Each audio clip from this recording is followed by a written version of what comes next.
오늘 본문의 말씀을 가지고 신실한 예배의 성공자 한나라는 제목으로 함께 말씀 나누도록 하겠습니다. 우리 옆에 계신 분들에게 오늘 이렇게 인사했으면 좋겠는데요. 바른 예배자로서는 성도가 됩시다. 바른 예배자로서는 성도가 됩시다. 여러분 정말 바른 예배자가 되셔서 하나님의 마음을 기쁘게 해드리고 시원케 해드릴 수 있는 믿음의 자녀들, 또 믿음의 백성들 다 되시기 바랍니다. 특별히 우리 초등부 친구들, 예배가 지루할 수도 있어요. 그런데 이 예배를 통해 하나님께 영광 올려드리는 여러분들이 되셨으면 좋겠습니다. 지난주에 제가 자리를 비웠죠. 수영로 교회 기도 컨퍼런스가 있어서 갔다 왔는데요. 정말 주일에도 잠깐 말씀을 드렸지만 대단한 열기였어요. 기도의 열기가. 예배 전 1시간 전부터 젊은 친구들이, 학생들이 예배에 나와서 기도하고 있었고, 또 예배가 끝난 이후 이 강단 앞쪽에 나와서 기도하는 모습들을 보면서 이 기도의 용사들이 어마어마하구나 라는 생각을 했습니다. 그래서 우리 의제일교회도 그런 자녀들이 많이 있어요. 기도하러 나오는. 우리 주영이는 새벽에도 안 빠지고 나오고, 그죠? 그래서 그런 기도의 용사들이 점점 많아졌으면 좋겠습니다. 그래서 이 하나님의 자녀들이 더 많이 나와서 기도하고, 또 부모님들의 어떤 이 믿음의 계보가 우리 자녀들 통해서 이루어졌으면 좋겠다. 특별히 오늘 이렇게 초등부 주관으로 함께 예배하게 되어서 또 이 말씀을 할 때 또 우리 자녀들이 함께 있으니까 더 좋네요. 그래서 우리 초등부 친구들 가운데 정말 하나님의 영광을 드러내고 하나님 기뻐하시는 삶을 살아가는, 또 그래서 세상에서 날마다 승리하는 그런 우리 초등부 친구들이 다 되시길 주님의 이름으로 간절히 축원합니다. 보니까 우리 아들내미도 있는데 안녕. 제가 옛날에 항상 그랬어요. 아빠처럼 목사님 될래? 이런 거. 어렸을 때 목사님 한다 그랬거든요. 목사님. 좀 크더니 못하겠대요. 좀 힘들 것 같다고. 지금도 막 자기 얘기한다고 째려보고 있는데, 하여튼 이 초등부에서 믿음의 계보를 아름답게 이어나가고 정말 하나님의 일들을 감당하는, 또 하나님께 영광 올려드리는 학생들이 많이 나왔으면 좋겠어요. 많이 나오면 많이 나올수록 하나님이 복 주시고 축복하실 거라고 저는 믿고, 우리 다음 세대의 자녀들이 정말 하나님 앞에서 바로 설 수 있는 그런 자녀들이 다 되었으면 좋겠습니다. 4월의 마지막 금요 성경 집회입니다. 2022년을 시작한 지 얼마 안 된 것 같은데 여러분 벌써 4개월이 지나가고 있어요. 3분의 1이 지나가고 있는 시점입니다. 이제 내일 모레면 내일 모레죠, 그렇죠? 2022년이 3분의 1이 지나가는데요. 이 꽃이 벌써 핀다 했는데 이제 지고 있는 시점에 와 있어요. 또 여러분 산은 울창해지고 있고 이제 거리두기는 끝이 났습니다. 완전히 종료가 되었고 다음 주 월요일부터는 이 실외에서는 마스크를 벗어도 된다, 벗는 것으로 발표가 이미 되었습니다. 일상이 회복이 되면서 우리의 신앙도 회복을 시켜야 한다라고 저는 생각합니다. 여러분 온전한 예배, 온전한 말씀, 온전한 기도의 삶으로 돌아가야 한다라는 거예요. 이전 삶으로 돌아가기 어렵다 이야기하지만 어렵다 하다 보면 어려워요. 그런데 쉽다 하면 쉽게 돌아갈 수 있습니다. 여러분도 이전의 것들을 다 털어버리고 이제는 정말 하나님 앞에 바로 설 수 있는 그런 믿음의 자녀들이 되었으면 좋겠습니다. 그래서 여러분 한나가 오늘 사무엘을 하나님 앞에 드리기로 작정하고 그 작정한 그대로 모든 것을 다 진행해 나아가는 그러한 봉헌의 과정이 그려져 있어요. 그러니까 평생을 나실인으로 구별된 사람으로 세워나가는 그 과정이 그려져 있는 모습을 우리가 보면서 어떻게 그렇게 할 수 있었고 어떻게 그런 바른 예배자로 바른 신앙인으로 설 수 있었는지에 대한 부분들을 오늘 함께 생각해보고 나누는 시간을 갖도록 하겠습니다. 자, 21절 말씀을 보니까 이렇게 말씀 시작하는데요. 같이 한번 21절 말씀을 읽어보도록 하겠습니다. 그 사람 엘가나와 그 그 온 집이 여호와께 매년제와 그 서원제를 드리러 올라갈 때에. 아멘. 자, 엘가나와 온 집이 하나님께 매년제와 서원제를 드리러 올라갔다라고 이렇게 말씀하죠. 자, 여기서 매년제는 매년 하나님 앞에 드리는 정기적인 제사, 정기적인 예배를 말씀하고 있습니다. 또 서원제는요, 한나가 하나님께 사무엘을 드리기로 작정하고 그것을 예배로 표현해서 그 서원하는 예배, 특별한 제사를 말씀하고 있어요. 그래서 이 매년제와 서원제를 드리러 이제 올라가는 그 상황을 설명하고 있는 것이죠. 자, 여기서 강조하고 있는 것은요, 엘가나와 이 온 집이 하나님께 예배하는 일에 있어서만큼은 실패하지 않고 열정과 열심을 가지고 하게 되었다라고 말씀하고 있죠. 그러면서 무엇을 강조합니까? 바로 예배의 중요성을 이야기하고 있는 거예요. 그래서 매년제와 이 서원제를 올리러 하나님 앞에 나아갔다라고 이야기하면서 그렇게 예배를 중요하게 여기고 그렇게 해서 날마다 매번 하나님 앞에 예배를 하는 것, 예배를 드리는 것에 소홀히 하지 않았다라는 것을 말씀해 주고 있는 것입니다. 여러분, 사실 성도들의 삶을 돌아보게 될 때 우리의 삶에 문제가 발생했을 때 우리의 삶을 가만히 들여다보면 이 예배의 삶이 무너져 있는 것을 보게 됩니다. 여러분들의 삶 속에서 문제가 생기고 갑자기 여러분들의 삶에서 어려움이 닥쳐오고 고난이 오게 되면 혹시 나의 예배 생활에 문제가 생기진 않았나, 나의 기도 생활에 문제가 생기지 않았나, 나의 찬양 생활에 문제가 생기진 않았는지를 돌아볼 필요가 있다는 것이죠. 예배와 멀어진 삶을 살아가다 보면 하나님과 멀어진 삶을 살아갈 수밖에 없고, 하나님과 멀어진 삶을 살아가다 보면 그 삶은 망가진 삶이 될 수밖에 없다라는 사실이에요. 여러분, 신앙생활은 점점 식어버릴 수밖에 없는 것입니다. 이유가 무엇입니까?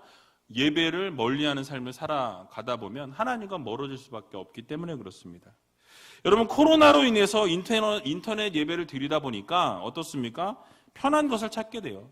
어느 순간부터는 편한 것, 쉬운 것, 예배가 거추장스러운 것이 되어버리고 지겨워지고 참석하기 싫어진다라는 것이죠. 그냥 편하게 그냥 집에서 TV 보듯이 그냥 텔레비 딱 틀어놓고 내가 원하는 부분만 보고 듣고 꺼버리는 그런 시대를 우리가 지금 살아가고 있다는 것이죠. 그러다 보니까 예배에 참석하게 되어도 설교에 은혜 받지 못하게 되고 또 결국 예배의 실패자들이 될 수밖에 없다라는 거예요. 예배를 드리긴 드리는데 온 생각은 다른 데 가 있는 거예요. 아, 오늘 재밌는 드라마 하는데, 오늘 친구들이 만난다고 하던데, 오늘 좋은 이런 모임이 있는데 그걸 가야 되나 말아야 되나 포기하고 왔는데 막상 와보니까 갈걸, 이런 생각하는 거죠. 그러다 보면 여러분, 예배의 실패자가 될 수밖에 없어요. 예배의 성공자가 되기가 어렵다라는 것이죠. 예배에 집중해서 온 생각과 온 마음과 온 정성을 예배 안에 쏟아 놓아도 그 예배를 성공하기가 어렵다라는 거예요. 그런데 다른 생각을 하고 다른 것에 마음을 두고 있는 상황에서 이곳에 와서 예배를 드린다 한들 그 예배의 성공자가 되는 것이 결코 쉬운 것이 아니다라는 것이죠. 어려운 일이라는 거예요. 여러분, 최초의 살인이 어디서부터 비롯이 되었습니까? 가만히 생각해 보면 가인이 예배를 실패하는 데서부터 시작이 되었다라는 사실이에요. 여러분, 가인이 예배에 실패하고 그 이후에 살인을 저지르게 되는 것을 우리가 보게 되죠. 창세기 4장 5절에 이렇게 말씀하는데요. 같이 한번 읽어보겠습니다. 가인과 그 제물은 연락하지 아니하신지라 가인이 심히 분하여 안색이 변하니. 아멘. 여러분, 가인이 어땠습니까? 하나님이 그의 제물과 그 가인은 받지 않으셨다라고 성경은 말씀합니다. 그러니까 자신이 예배를 드렸는데 감히 내 예배를 안 받아? 내 예배를 거부해? 어떻게 그럴 수 있어? 화가 났어요. 안색이 변했습니다. 그리고 화가 난 그 상태에서 분하여서 아주 화가 나고 참지 못하는 그 상황 가운데 있다가 들에 있는 동생을 보게 돼요. 어떻게 합니까? 그 동생을 쳐 죽이니 라고 성경은 말씀하고 있어요. 그러니까 최초의 살인의 동기가 무엇입니까? 하나님이 내 예배를 받지 않으셨다라는 거예요. 내 제사를 받지 않으신 하나님, 그 하나님 때문에 내가 분노하게 되었고 그 분노의 표출이 어디로 갔어요? 동생으로 간 거예요. 그리고 동생을 살인하게 되는, 죽이게 되는 그 동기가 예배 때문이었다라는 사실이에요.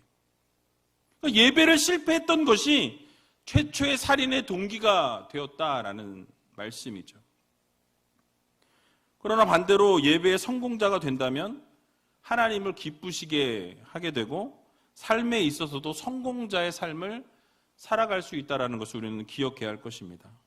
그러니까 우리가 잊지 말아야 될 것은 예배는요, 여러분 성도들에게 있어서 이 예배가 생명이자 축복의 통로라는 것을 우리가 반드시 기억해야 한다는 거예요. 여러분 예배의 성공자가 되면 축복의 통로가 바로 이 예배라는 것이죠. 예배를 성공하고 예배로 하나님 앞에 영광 돌리고 찬양과 감사와 기쁨을 올려드리게 될 때 하나님께서 그 예배를 받으시고 그 예배를 통하여 여러분들에게 복을 주시는 그 통로가 바로 이 예배의 시간이라는 말씀이에요. 그래서 여러분 물을 떠난 고기가 살 수 없듯이 예배를 떠난 성도는 이 세상을 살아가면서 성공하기가 어렵고 어떻습니까? 승리하며 살아가기가 어렵다라는 사실이에요. 여러분 하나님께서 이스라엘 백성들을 애굽에서부터 불러내어 오신 이유가 무엇입니까? 그들을 구원해 내신 이유가 있어요. 뭐 때문에 불러내셨냐? 출애굽기 19장 6절에 보면 이렇게 말씀합니다. 같이 한번 읽어보겠습니다. 너희가 내게 대하여 제사장 나라가 되며 거룩한 백성이 되리라. 너는 이 말을 이스라엘 자손에게 고할지니라. 아멘. 뭐라고 말씀합니까? 제사장 나라가 너희가 된다라고 말씀해요. 거룩한 백성이 된다라고 말씀합니다. 거룩한 제사장 나라가 된다는 게 무엇입니까? 하나님께 예배를 드리는 백성으로 세우겠다라는 거예요. 하나님이 너희를 통해 예배를 받으시겠다라는 거죠. 너희들의 예배를 내가 받기를 원한다. 그래서 너희들을 어떻게 하겠다? 구원하겠다라는 거예요. 애굽의 압제로부터 구원해내신 유일한 이유는 바로 영광 받으시기 위해, 찬양 받으시기 위해, 예배를 받기 위해서 이스라엘 백성들을 구원해내셨다라고 명백하게 밝히고 있는 것입니다. 여러분 하나님께서 이스라엘 백성이 아니라면 이스라엘 백성이 아니라면 찬양을 받을 사람이 없어서 그들을 택하셨냐라는 거예요. 하나님이 전적으로 그들을 택하셨고 그들을 통해서 영광 받으신다는 거예요. 여러분 오늘날엔 무엇입니까? 성도들을 통해서 하나님이 영광 받으시겠다라는 거예요. 여러분들을 통해서 영광 받으시고 여러분들을 통해서 예배를 받으시고 그 예배를 받음을 통해서 여러분들에게 복을 주시겠다라는 말씀이죠. 그래서 여러분 이스라엘 백성을 통해 예배 받으시기 위해서 부르셨다라고 말씀합니다. 여러분들을 거룩한 백성으로 제사장 나라로 부르신 이유도 동일하다라는 거예요. 무엇을 하기 위해서? 여러분을 통해서 예배를 받으시기 위해서, 여러분을 통해서 찬양을 받으시기 위해서, 여러분을 통해서 영광 받으시기 위해서 여러분을 부르시고 택하시고 하나님의 백성, 하나님의 자녀 삼으셨다라는 말씀인 거예요. 여러분 그렇다면 우리는 어떻게 예배해야 하겠습니까? 예배를 소홀히 여겨서는 안 된다는 거예요. 하나님이 여러분을 부르신 이유가 예배를 받기 위해서 부르셨는데 우리가 예배를 소홀하게 한다면 여러분 어떻겠어요? 하나님이 기뻐하지 않으신다라는 거예요. 우리가 예배의 모든 정성과 우리의 마음을 담아서 하나님 앞에 예배를 올려드려야 한다라는 거죠. 우리의 존재의 이유, 여러분들이 존재하는 이유가 무엇입니까? 하나님을 하기 위해서 부르신 거예요. 여러분들을 통해 찬양받기 위해서 여러분들을 지으셨다라고 말씀합니다. 영광 받으시기 원한다라고 말씀하고 계신다라는 것이죠. 그래서 여러분 우리는 예배를 회복해야 합니다. 여러분의 예배를 살려내야 한다라는 거예요. 같은 동일한 공간에서 같이 예배하지만 어느 분들의 예배는 받으시고 어느 분의 예배는 받지 않으신다라는 거예요. 이유가 무엇입니까?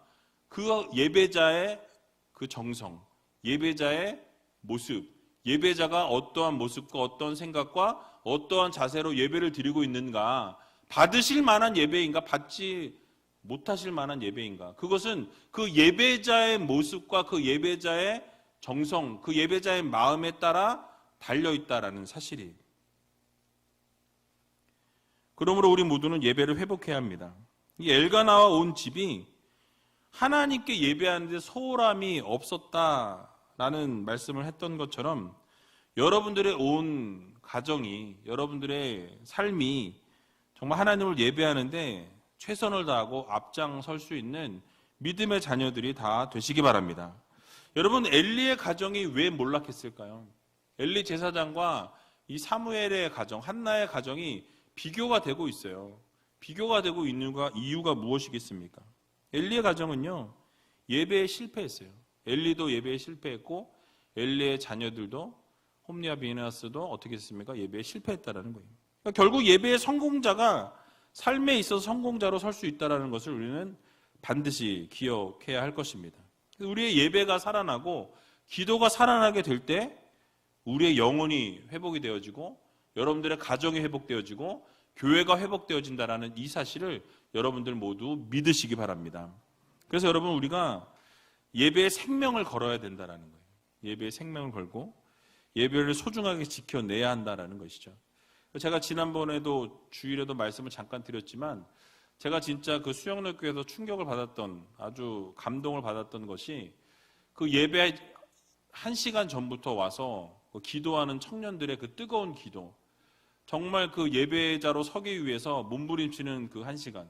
우리가 정말 이 금요 성령 집회 때 9시부터 예배해서 뭐 길어야 11시 전에 뭐 10시 40분, 50분이면 다 끝납니다.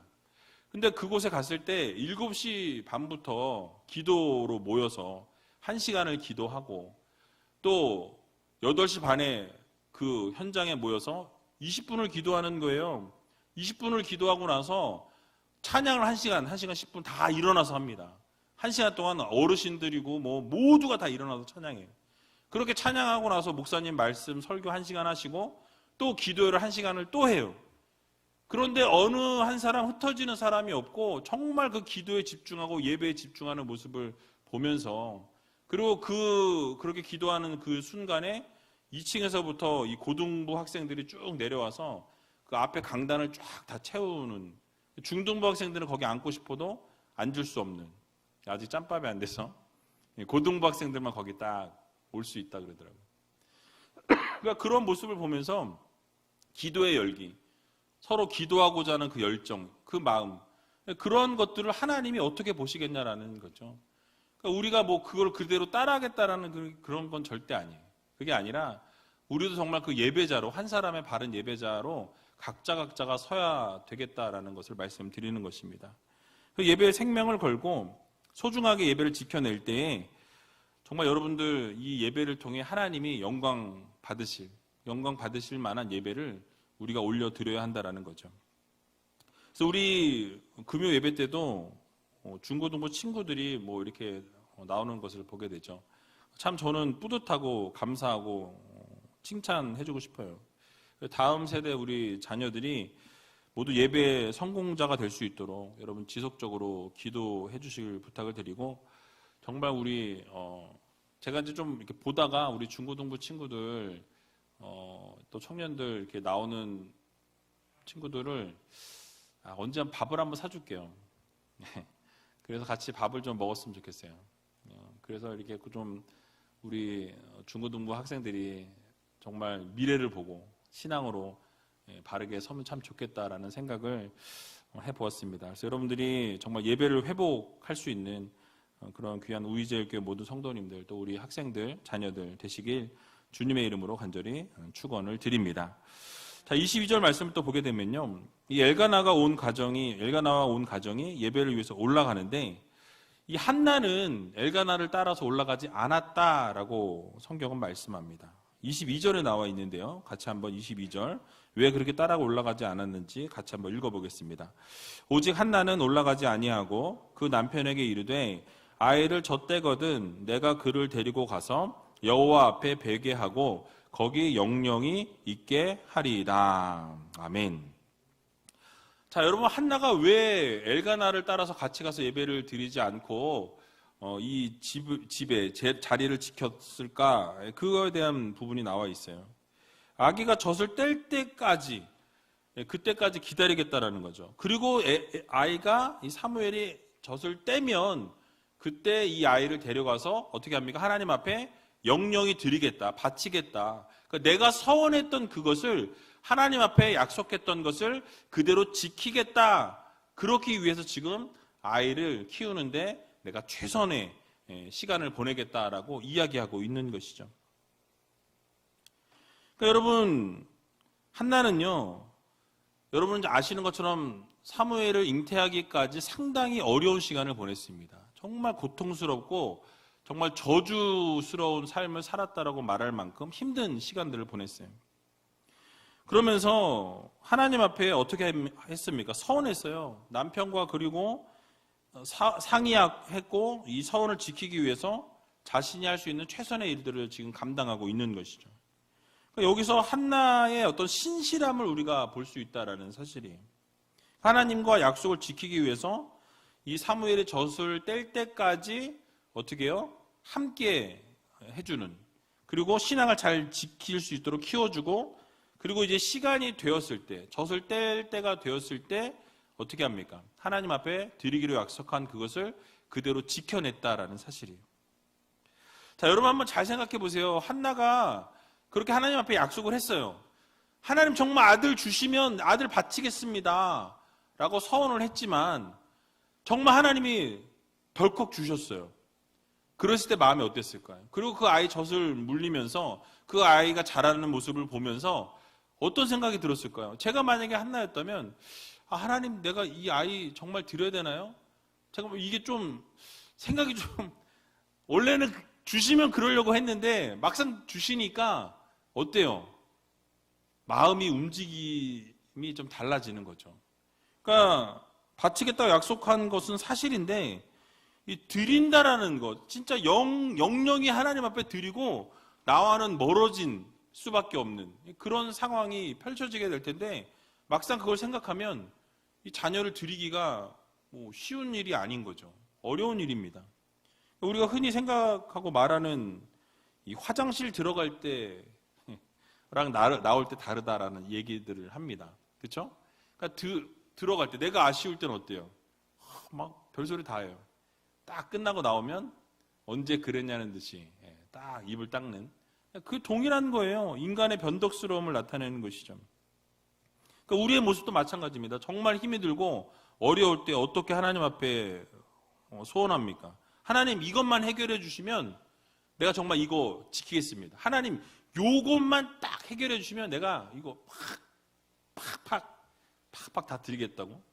막상 그게 해결이 딱 돼요. 어떻게 합니까? 생각해보니까 그건 아닌 것 같은데요. 그리고 슬쩍 넘어가는 그게 우리들의 모습이라는 거죠. 그러니까 약속을 하고 선언하지만 하나님께서 그 문제를 막상 해결해 주시면 잘 지나가면 우리가 어떻게 합니까? 지키지 않는다라는 거예요. 약속을 언제 했냐면서 행동이 달라지고 나 몰라라 하는 경우들이 생기게 되더라라는 것이죠. 자, 그러나 한나는 어땠습니까? 하나님께 했던 약속이고 서약이었기 때문에 그 약속을 지키기 위해서 최선을 다했고 몸부림치는 모습을 보여줍니다. 성실하게 지키고자 노력했던 모습을 보여주고 있다는 거죠. 그러니까 세상에서 가장 소중한 아들이지만 사무엘이지만 하나님과 했던 약속이었기 때문에 어떻게 합니까? 바치기로 작정하고 그 남편에게 그 모든 사실을 이야기했다라는 거죠. 그리고 약속을 이행하기 위해 최선의 노력을 다했다라는 사실이에요. 시편 15편 4절에 보면요, 이렇게 말씀하고 있는 것을 보게 됩니다. 같이 한번 읽어보겠습니다.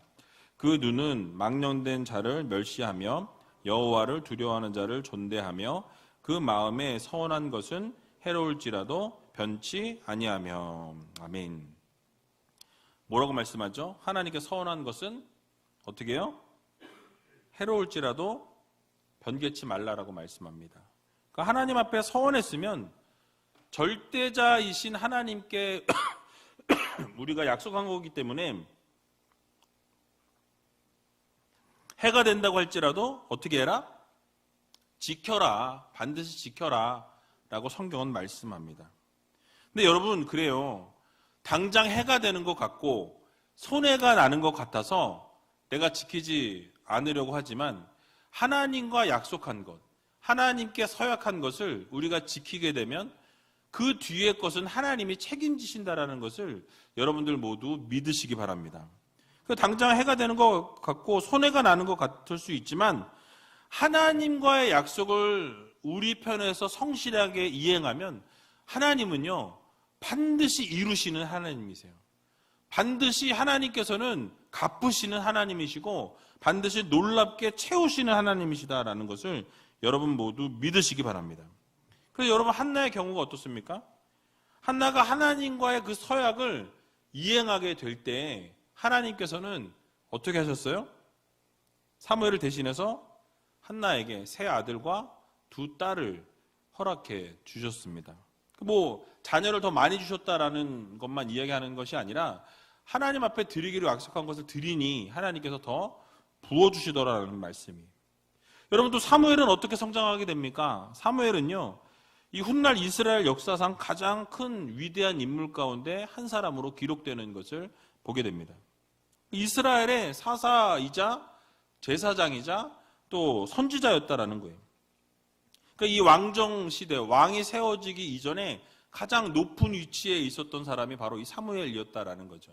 온 이스라엘 백성들을 지도하는 이 지도자로 세움을 받게 되는 것을 우리는 보게 됩니다. 그래서 여러분 하나님께서는요 자신에게 해로울지라도 하나님과 약속한 것을 지키는 자, 하나님과의 약속을 변개치 아니하는 자, 그 서약을 지키기 위해 몸부림치는 자들의 그 헌신과 최선을 다하는 그 모습을 하나님께서는 반드시 기억하시고 약속하신 것을 채우시는, 변개치 않으시는 하나님이시라는 이 사실을 여러분 모두 믿으시고 하나님과의 약속을 성실하게 이행할 수 있는 귀한 우이제일교회 모든 성도님들이 다 되시길 주님의 이름으로 간절히 축원드립니다. 이제 한나가 하나님께 약속한 대로 이 사무엘을 잘 양육하다가 젖을 뗀 이후에 하나님 앞에 나아갔다라고 오늘 말씀하는데요. 23절과 24절 말씀을 같이 한번 읽어보도록 하겠습니다. 그 남편 엘가나가 그에게 이르되 그대의 소견에 선한 대로 하여 그를 젖대기까지 기다리라. 오직 여호와께서 그 말씀대로 이루시기를 원하노라. 이에 그 여자가 그 아들을 양육하며 그 젖대기까지 기다리다가 젖을 뗀 후에 그를 데리고 올라갈새 수소 셋과 가루 한 에바와 포도주 한 가죽 부대를 가지고 실로 여호와의 집에 나아갔는데 아이가 어리더라. 아멘. 자, 먼저 한나로부터 아이가 젖을 떼자마자 하나님 앞에 드리겠다라는 말을 했죠. 그리고 그 말을 들은 엘가나가 어떻게 반응하고 있는가, 그런 부분들을 우리가 생각해 보아야 합니다. 뭐라고 이야기하죠? 당신의 소견대로 하라는 거예요. 당신이 원하는 대로 할 것을 이야기하는 것을 보게 됩니다. 그런데 여러분 그 당시에 율법의 규정을 보게 되면요, 이 당시에 아내가 만약에 서원을 했어요. 남편 모르게 서원한 거잖아요. 하나님 앞에 이렇게 해주시면 내가 아들을 드리겠습니다 라고 한나가 서원한 거예요. 근데 엘가나는 모르고 있어요. 그 당시에 율법대로라면 이 아내가 서원을 했어도 남편이 모르는 사이에 서원을 했다면 남편이 그것을 원하지 않는다라고 그것을 거부하면 그것이 거절이 될 수 있었다라는 사실이에요. 그러니까 아내가 어떤 서원을 했을지라도 남편이 허락을 하지 않으면 그 서원은 어떻게 된다? 무효가 된다라는 말씀이죠. 근데 그런 규정이 있었는데, 그러니까 아무리 한나가 사무엘을 드린다라고 약속을 하고 하나님께 바치고 싶어도 이 남편 엘가나가 그것을 거부하게 되고 반대하면 그것은 그 서원은 깨질 수 있다라는 것이 이 율법에 기록되어 있다라는 사실이에요. 그러니까 사무엘을 드리기로 했어도 드릴 수 없는 그런 상황이 펼쳐질 수 있었던 상황이었습니다. 자, 그러나 엘가는 어떻게 합니까? 당신의 소견대로, 당신이 원하는 대로 하라라고 이렇게 이야기하는 것을 보게 되죠. 그러니까 그렇게 해서 하나님 말씀대로 이루기를 원한다. 그거에 대해서 동의해주고 이 한나의 뜻을 존중해주는 것을 보게 됩니다. 그러니까 이처럼 부부가 신앙생활을 하는 데 있어서 일치된 마음과 일치된 생각을 가지고 같은 마음과 같은 생각을 가지고 신앙생활을 함께 해야 한다는 거죠. 매우 중요합니다. 왜냐하면 수많은 분들이 신앙생활을 하는데 의견이 일치되지 않아서 함께 신앙생활을 하면서도 이 의견의 일치를 보지 못해서 어려움들을 당하는 것을 보게 된다라는 거예요. 여러분, 만약 엘가나가 정말 이 어렵게 얻은 이 사무엘이기 때문에 절대 나는 하나님께 드리기가 좀 어렵다, 난 안 될 것 같다, 이렇게 해서 거부해 버렸으면 사무엘은 드릴 수 없는 거예요. 그럼 어떤 결과가 나왔겠습니까? 엘가나 입장에서는 이 어렵게 얻은 아들을 바치고 싶지 않았을 것 같아요. 한나도 마찬가지였겠죠. 그런데 한나는 하나님 앞에 서운했으니까, 본인이 내뱉은 말이 있으니 어쩔 수 없는데, 엘가나는 어떻습니까? 몰랐어요. 나중에 보니까 그런 말을 갑자기 하는 거예요. 얼마나 황당하겠습니까? 내가 지금 품 안에 품고 있어도 이 아이가 너무너무 소중한데, 이 아이를 성전에 드리고 1년에 한 번, 어쩌다 한 번밖에 못 본다고 한다면 이게 얼마나 부모 입장에서 마음이 아프겠습니까? 한나의 의견을 존중하고 받아들였다라는 것은 그만큼 함께 마음을 모으고 하나님을 바르게 섬기고자 하는 그런 마음이 있었다라는 것을 알 수 있는 것이죠. 여러분, 이제 5월이 가정의 달이에요. 넷째 주는 부부주일인데요. 이 한나와 엘가나의 이 모습을 우리가 보면서 함께 존중하고 함께 협력하고 함께 기도하고 함께 지지해주는 그런 모습을 우리가 보면서 각 가정마다 이러한 믿음의 신앙의 모습들이 필요하다라는 거죠. 함께 대화를 나누고 또 함께 의견을 나누고 함께 믿음 생활을 할 때 혼자 믿음 생활하는 것이 아니라 함께 하면서 함께 그 믿음을 세워나가는 것, 너무너무 중요하다라는 것을 여러분 꼭 기억하셔서 이 각 가정마다 서로 의견을 존중하고 의지하면서 믿음 생활을 해 나갈 수 있는 귀한 우리 제일교회 모든 성도님들이 다 되시기 바랍니다. 마지막으로 한나가 드린 예물에 대해서 살펴보고 말씀을 마치려고 하는데요. 24절에 보니까 이 수소 셋과 가루 한 에바와 포도주 한 가죽 부대를 가지고 실로 여호와의 집에 나아갔다라고 이렇게 말씀하죠. 자, 원래 나실인 법을 이렇게 찾아보면요, 이렇게 되어 있어요. 번제물로 1년 된 흠없는 수양 한 마리, 양 한 마리 드리는 것과 속죄 제물로 1년 된 흠없는 이 어린 암양 한 마리 하고, 또 화목 제물로 흠없는 수양 한 마리, 이렇게 양을 3마리를 드리게 되어 있었어요. 그리고 이제 소재로 무교병 한 광주리와 고운 가루에 기름 섞은 과자들, 또 기름 바른 무교 전병들과 전제물을 드리면 된다고 되어 있습니다.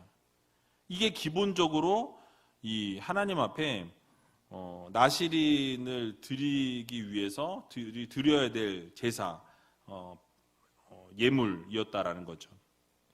자, 그런데 그것이 기본이었는데 만약에 서원을 하면서 하나님 앞에 더 드리기 원하면 더 드려도 된다라고 이렇게 민수기 6장에 나와 있어요. 자, 그런데 한나는요, 여기 오늘 본문에 보니까 수소 셋을 드렸다 그랬죠. 소를 3마리를 드린 거예요. 그러니까 양을 드려도 되는데, 여러분, 양이 비싸겠습니까? 소가 비싸겠습니까? 양이요? 네, 소가 비싸죠, 당연히. 그죠? 지금도 그렇잖아요. 그 당시에도 그랬어요. 소가 비싸다라는 거죠. 근데 1년 된 작은 양이 아니라 튼실하고 아주 기름진 숫소를 드렸다. 이게 값어치로 따지면 한 3배 정도의 값어치 이상 나가는 것을 드렸다라고 이렇게 되어 있습니다. 거기다가 소재물로 가루 한 에바와 전제물로 포도주 한 가죽 부대를 드렸다라고 말씀하죠. 그러니까 일반적으로 드리는 것보다 3배 이상의 예물을 하나님 앞에 기쁨으로 드렸다라는 사실이에요. 여러분, 이렇게 드린 것을 생각해 보면 과연 한나는 어떤 마음으로 드렸겠습니까? 기뻐하는 마음으로 드렸을 거예요. 인색하거나 어떤 인색함으로 드리지 않았고 감사함으로 드리는 그런 마음으로 드렸다라는 것이죠. 억지로 한 것이 아니고 기쁨으로 드렸고 감사함으로 또 넘치도록 풍성하게 드렸다라는 것을 우리가 알 수 있는 것이죠. 여러분, 우리가 하나님 앞에 드릴 때는 아까운 마음으로 드리려면 안 드리는 게 낫습니다. 드릴 필요가 없어요. 하나님 앞에 드릴 때는 감사한 마음으로 드리고 기쁜 마음으로 드리고 억지로 드리는 마음이 없어야만 하나님이 기쁘게 받으시는 거예요. 만약 억지로 어쩔 수 없이 드리는 것이라면 저는 개인적으로 차라리 안 드리는 것이 맞다고 봅니다.